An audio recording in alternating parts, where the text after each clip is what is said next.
Happy versus Gamja. Let me go tweet about this really quick, because I forgot to. But it's going to be the first best of three, so NMrUUG, would you mind starting the intros, madam? In the top left, as the Red Terran, it's Happy.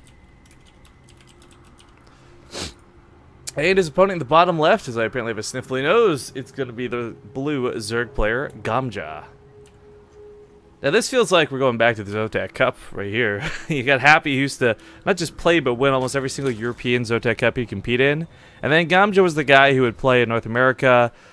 He was on Quantic for a time, for those who really want to throw this back and remember. It's just kind of funny to see how far these guys have gone, only to come back and fight each other once again in a weekly best of three. Yeah. And Happy must not be having too much difficulty with Legacy of the Void lag. I guess we've been experiencing less of it ourselves. And I guess players might be experiencing less of it. I haven't heard as many complaints. But that was a big issue. He just didn't like playing anywhere that he might have a little bit of lag. Yeah, Happy, for some context here, guys, we've invited him to big tournaments we've thrown. Like, you've seen our prize pools have varied between $2,000 to $5,000, and he's declined pretty much every single one of them, just because at some point it would mean he had to play off server. So it is interesting to see him play in the Olima League. But my context to this, and I kind of made a joke about this when we met Mike Morhaime and some of the other folks at Blizzard this past weekend, where Legacy of the Void doesn't make everyone's lag better, but it makes everyone's lag equally worse. So maybe the problem of lag isn't as big of a deal. I guess. We really have experienced less of it, though. I mean, we have also, I guess, been casting and playing a little bit less, traveling so much. Right? But, I don't know, I haven't complained about it lately, casting. I haven't, like, you know, entirely dropped out. Oh, seriously, stop talking. What's wrong with you? It does still seem like it oddly, like, lags the rest of my computer, though, which I've always, like, wondered if that was really happening, or if I'm just crazy. Like, yeah, I don't know. It is interesting. You bring up a good point, where I didn't really notice it, maybe just because it became spoiled with the latency, but there's been no more, like, me complaining on stream, like, okay, guys, we got 10 FPS, fuck life, So maybe they did. We did complain about it. Yeah, maybe they repaired it, or whatever. Anyways, that's actually quite a few lings came out, I believe, maybe like 8 or something. No real good reason other than if you can get away 2 of them, then they could maybe kill a command center, SCP building command center, anyways. But they're not going to be too helpful. Oh, but he's gonna kill himself. I know, the amount of times I've done precisely that move and had to apologize to you directly afterwards. But Ruins of Saralis is like one of the most annoying maps to try and use the Reaper on, and credit goes to Happy for actually using it quite well. One of the biggest things he did was he forced out a lot of extra lings over drones. That's nice. Forced the attention of Gamja here as well. But not a lot of damage done. Still, nice to see the Reaper being used correctly. I don't see why Gamja went for so many lings still. I mean, yeah, he didn't get any across the map. That would have been kind of a dream anyways, since this is a big map. And by then, the command center is probably already finished. So I don't know, but it is, you know, those are drones that you're supposed to have instead. But now he's droning. He's gonna have to deal with Hellions this game and a Liberator, but no armory? No, he's actually upgrading the... You know, it's no longer part of the armor. You have to upgrade on the right. Patch hype. Right. So this is interesting that he still wants to aim for the Liberator. Timings are not as hard as they used to be. You're not going to have this really crazy fast hellbad Liberator push, and that's all well and good. But Liberators still suffer a lot of the problems they did before. So we'll see how this gets handled with its new timings. I thought he was just going to go back old school Hellion Banshee, but again, times are changing, and we'll see how things play. The creep spread, though, is something I'm really looking forward to. Not just, again, the faster receding, but the faster spread is kind of cool, too. Sure. Starts damaging the queens a little bit. I mean, what's nice about changing the requirements from Armory to Tech Lab is that you can't reactor out the Liberators. Initially, anyways. I mean, obviously, you could swap over later, but there's an extra task. I don't know how strong this build is still, honestly. People seem to be figuring it out before the patch. I can't imagine it's gonna that difference of a response in this patch. Is to look at the spore crawlers initially to make sure they can't cover certain zones, like up here. Ruins of Saralis does have a couple of really like pesky spots for Liberator, though. Not gonna lie. Yeah, this is one of them. Yep. They're not unstoppable, but certainly annoying. Meanwhile, everything is focused on the Hellions on the other side of the map, and rightfully so, but these Hellions are just not dying, Zombie Grub. Happy has lost 0 units so far. Oh, they are all Hellions instead of Hellbats, but it almost seems to be going in favor of Happy. He's able to kite a little bit more. Yeah, he's going to take out the Queens. Maybe Slimlings in some surface area. Kill the Queens ends up costing quite a few of his Hellions here, but even then, kind of worthwhile, because all this distraction means these Queens are on the front line defending the Hellions, not stopping the Liberators. So this thing's gotten away with about 4 kills. It forced 2 full transfers of drones as well, and frankly, these 4 crawlers are now out of position, so more are surely going to die. In fact, the Queen... that Queen's gonna die. Rip. Yep. Yeah, this is just awfully annoying. In Archon mode, you see a lot less drone kills, but just by yourself, there's a lot to do. Always forget that they one-shot the larva. Yeah, they can even take out eggs. Yeah, if you guys actually haven't seen, there's some nasty versions of this where you can still try and build Mutalisks, but oops, the eggs die before they can hatch, and yeah, Liberators were pretty abusive. But it looks like the new timings, this wasn't exactly a Liberator rush in terms of like what we've been seeing in the past, but I do think the biggest problem was Happy really did a great job distracting the front lines. I mean, Gamja did not look back to his base for the longest time. Yeah, and what started out as 4 drone kills is now up to a lot more. 18. Not a lot of mining, just in general either. So the amount of mutas that come out, because that's the scariest thing, You only went for Hellions and Liberators, which aren't that great against air if you just munch box a little. So what if you do no damage and then 10 mutas suddenly out in your face? Do you have enough production back at home to stop that? Well, maybe, but definitely if you stop them from making 10 mutas, only 2 mutas, there's like nothing to be afraid of. Pulls the Marines back, focus fires that one Baneling. 3rd commands are down, not an issue. Meanwhile, Liberator will get a kill on the other side of the map on the mutas. Good job, buddy. Yeah, you did good. Yeah, but it's only 2 mutas. Well, not 1 muta. It's only 1 muta. This isn't scary. You don't have to panic and get a bunch of missile turrets and a bunch of Liberators. You just do what you want to. Shout out to Muffin Meister, by the way, for the 8-month resub. Thank you again for coming back. It's too bad. Gamja opened up that last game with those Ravagers. Sort of an much easier time dealing with everything here had he done that, but I decided not to. Lack of scouting? Lack of good response? I do like Ravagers being the response to it, but it is probably something where he really didn't expect that, or he didn't see it coming, or... he did deal with it, but he just went down a tech path that was the slower one, unfortunately, and that's why he took so much damage. I really don't know how this goes for him at this point, because the thing is, he's still on the road to making Banelings, he's getting Baneling speed, Mutalisks are certainly going to be helpful, but it's not going to be much of either. Yeah. And maybe he forgot that he wanted to go to Corruptors as well. I mean, Mutas should be the initial reflex for every Zerg out there. But now making Corruptors, that's usually what we're seeing more. They're a little bit sturdier. They do have that added option to attack buildings, so at least they're not totally useless once all the air is gone. And they really are necessary versus, the Liberator shots. They can, if they clump up once, I mean, that sucks. But they can take a few shots like that. Mutas, they got to be a little more careful. Yeah, I don't think he can actually take care of this army. No. All he had to do gets all the great shots. All he had to do is focus for 1 Baneling. That was the worst part of this. Corruptors go down pretty much instantly. 3 Banelings almost have speed, but even if this 3rd base were to live through this, it'd still just be a little too much. That was nifty. Yeah, the focus fire was good. Looks like Beastie was not over-exaggerating when he said Happy was looking good in the beta right now. Yeah, it certainly looks good, but maybe that's because Gamja messed up the defense in the Liberator.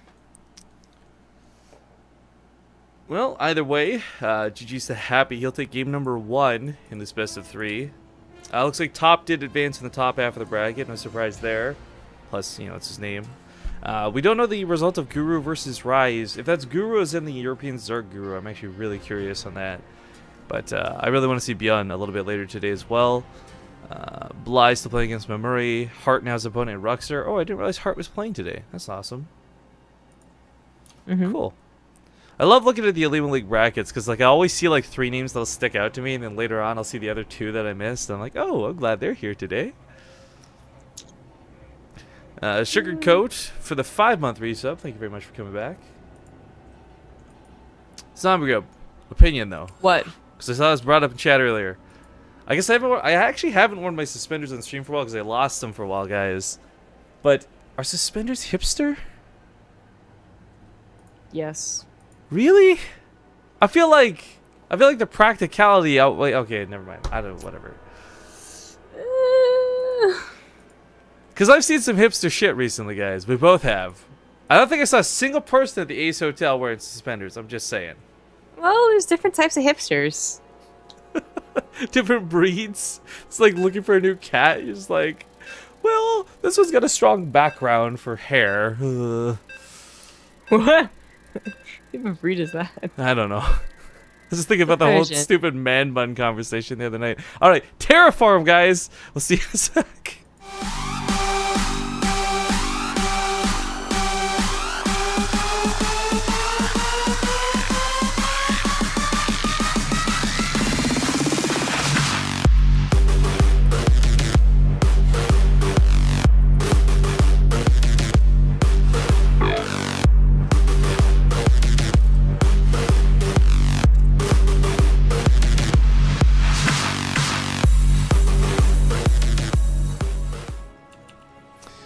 Alright, ladies and gentlemen, welcome back to game number 2 in this best of 3. Spawning in the bottom right corner of the map, he's up 1-0 in the series. He's the red Terran player, KenZy Love Me, better known as Happy. The top left as the blue Zerg, it's Gamja. I'm curious about Happy's name, actually. He's not really that hilarious of a guy. Yeah, he's a very serious player. You see him even at Home Story Cups. Not exactly cracking jokes like everybody else. So I'm wondering where the name KenZy Love Me come from, because that is just a weird name. It is. It's oddly, you know, jokester. It's oddly playful. Like, is he just so sweet? I don't know. Maybe. Who knows? That's questionable. At least his name isn't like Grandma's Sloppy Kisses or something weird like that. Ew. Why would you think of that? I was watching a YouTube video last night. Oh, okay. I was gonna say there's like oddly specific and oddly perfect. You know, like it's not good. Ricky, it's not good. Yo, 100 part 2 to anyone who knows where that reference is from. It's gonna be hella obscure. Anyways. Gamja went for a pool first this game. I don't know if he's scared of last game once the Reaper do less damage. I mean, it is terraform. Maybe there's more than one Reaper this map. I'm not sure, but he had those lings definitely in time for the SUV. Gonna have the Queen definitely in time for the Reaper. But that the new grenade means that isn't such a problem. You can still do damage. I mean, not be able to kill anything, but you can do a lot of damage with the splash that it has. Oh, cool trick. I like that. Only works once though. Yeah. Then it's kind of like, alright, same problem that we have normally. Book it, boys. Leg it! Oof. Look at the animation for that. The Queens and Siege Tanks in Siege mode do have like the silliest Reaper grenade reactions. I like the roaches. They freak out the most. Well, when they're in the air. They do, and that's true, especially when they're graviton beamed by the Phoenix. But the tanks, because this doesn't happen too often, I guess. I just love that they're little things they put in the ground to hold them in place start wiggling around. It's like, what's happening? It is kind of weird. It shouldn't happen. There we have the roaches again that we saw versus the last Terran Gamja played against on this map too. Maybe more, he's more scared of the Liberator push on this map than the last one. See, Terraform I would definitely say is a lot worse to deal with than Ruins of Saras, but the problem I have with this is like, okay, so he did this build versus Overstimmed, and we thought, okay, this was just a weird push, but maybe back then he was expecting Ravagers, or sorry, Liberators, and then because they never showed up, he went for the push, and that makes a lot more sense for what happened in game number 1. But the question is, if he was willing to do that versus his previous opponent, why didn't he open versus Happy that way? That's what I'm asking. Maybe you just didn't think it was that bad on Terraform or on Ruins, but it is. Ruins does have 1 or 2 spots. That aren't covered by spore crawlers, and it's quite annoying. So, I don't know. Maybe he just got reminded. He was like, "Oh, foolish me! I thought I was playing Heart of the Swarm for a second. It's crazy." Yeah, that's how he really did go full back like Zotac up. Yeah, I mean, he got the 2 mutas too instead of corruptors. And then you got Corruptor, so obviously he was messed up somewhere. He just didn't expect it. And this time, well, he is gonna expect it. And the Roaches, Ravagers, whatever he has, aren't only gonna help against the Liberators, they are going to have that range deal with the Hellions. Benefit of not being armored or light. They won't take too much damage from anything here.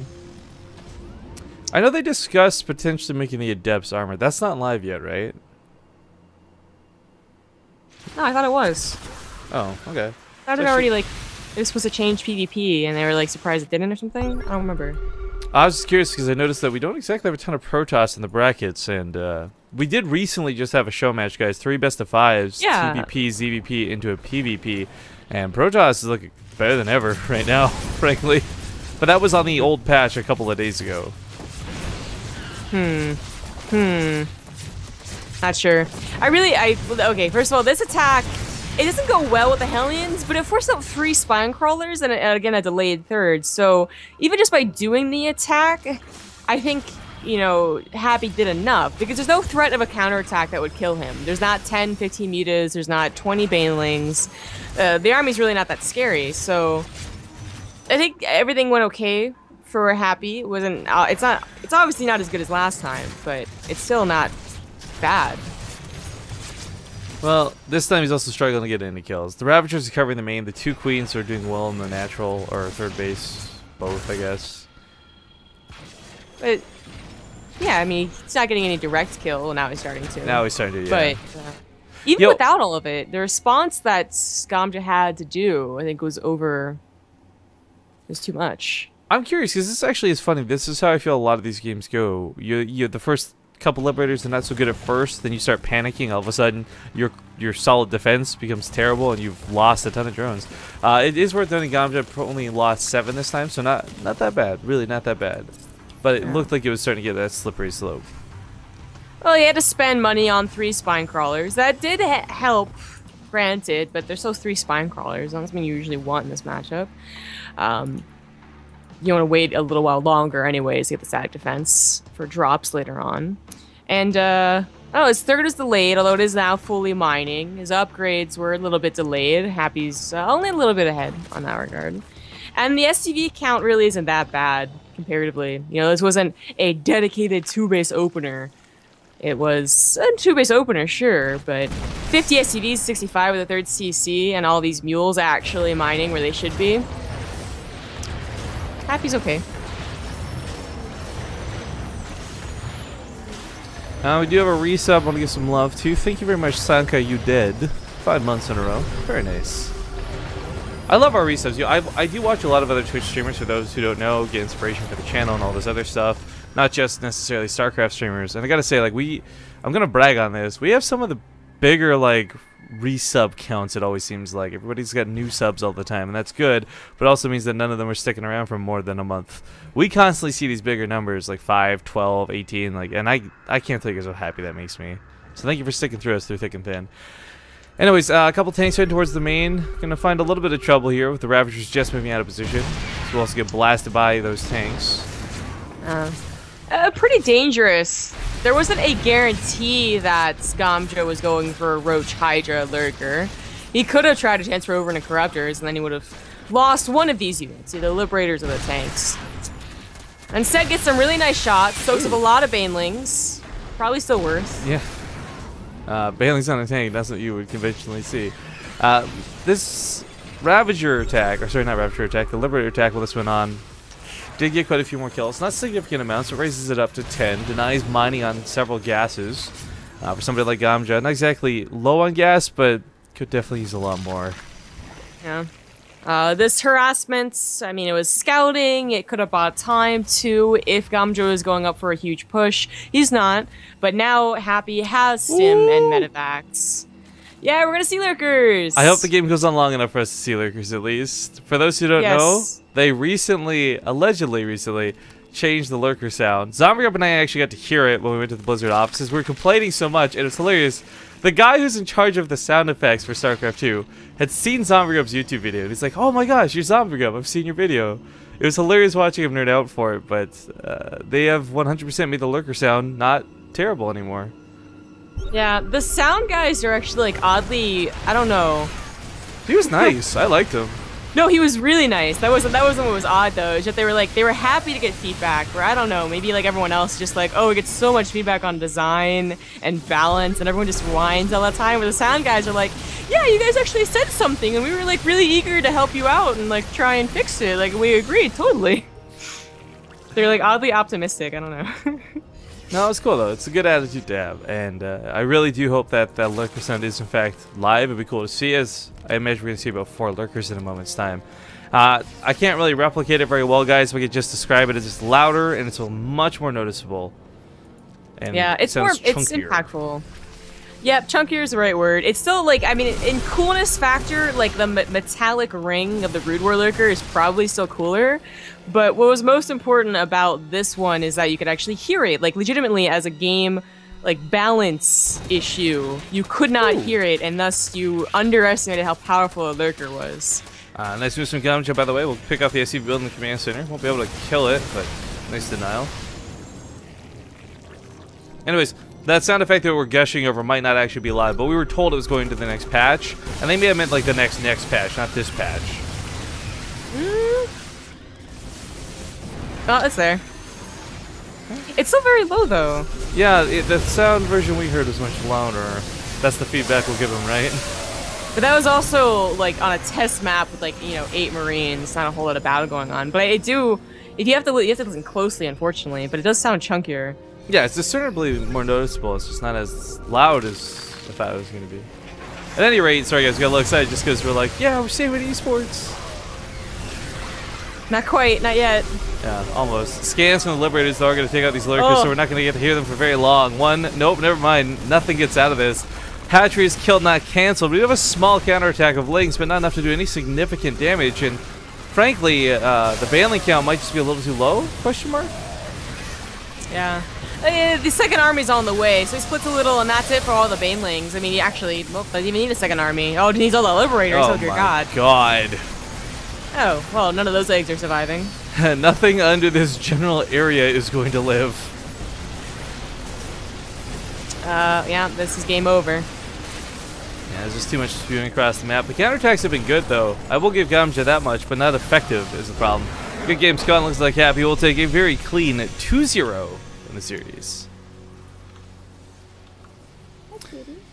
And it looks like the reason we were so delayed on the top half of the bracket, by the way, is Guru was waiting on a walkover. So he's playing against Beyond right now. Now, I'm not sure if this is